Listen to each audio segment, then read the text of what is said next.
রাজনৈতিক বন্দোবস্তের প্রশ্ন, জুলাই জাতীয় সনদের প্রশ্ন সংবিধান দিয়ে সম্মত করবার চেষ্টা করবেন না। দুটো ডিফারেন্ট কোশ্চেন।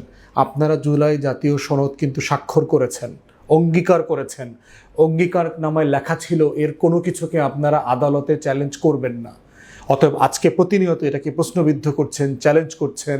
একটা রাজনৈতিক বন্দোবস্তের প্রশ্ন সাংবিধানিক প্রভিশন দিয়ে জাস্টিফাই করা যায় না, তার সম্মতি নাই।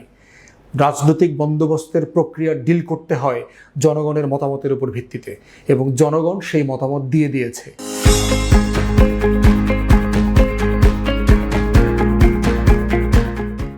আপনারা নভেম্বর মাসে অধ্যাদেশ জারি হওয়ার পর থেকে ফেব্রুয়ারি আগ পর্যন্ত এই রকম কোনো প্রশ্ন তোলেন নাই কেন?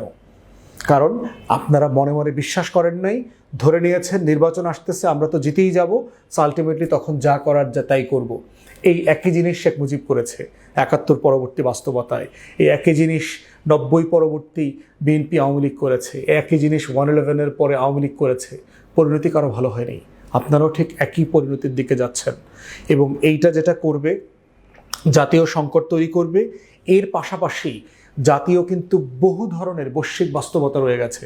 অর্থনীতির চ্যালেঞ্জ আছে, বৈদেশিক মুদ্রার চ্যালেঞ্জ আছে, ইরান যুদ্ধের চ্যালেঞ্জ আছে। এর প্রত্যেকটাকে কিন্তু আপনাকে আলাদা করে অ্যাড্রেস করতে হবে।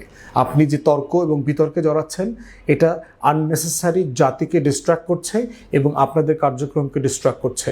তাই রাজনৈতিক বন্দোবস্তের প্রশ্ন, জুলাই জাতীয় সনদের প্রশ্ন সংবিধান দিয়ে সম্মত করবার চেষ্টা করবেন না। দুটো ডিফারেন্ট কোশ্চেন।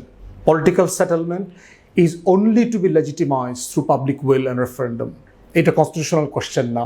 অতএব যেটা সাংবিধানিক প্রশ্ন না, সেটাকে সংবিধান দিয়ে জাস্টিফাই করবার চেষ্টা করাটা খুবই অন্যায় কাজ। অতএব আওয়ামী লীগের পদে হাঁটবেন না, জুলাইয়ের পক্ষে থাকেন, শহীদ জিয়ার দিল্লির আধিপত্যবাদ বিরোধী রাজনীতিতে থাকেন।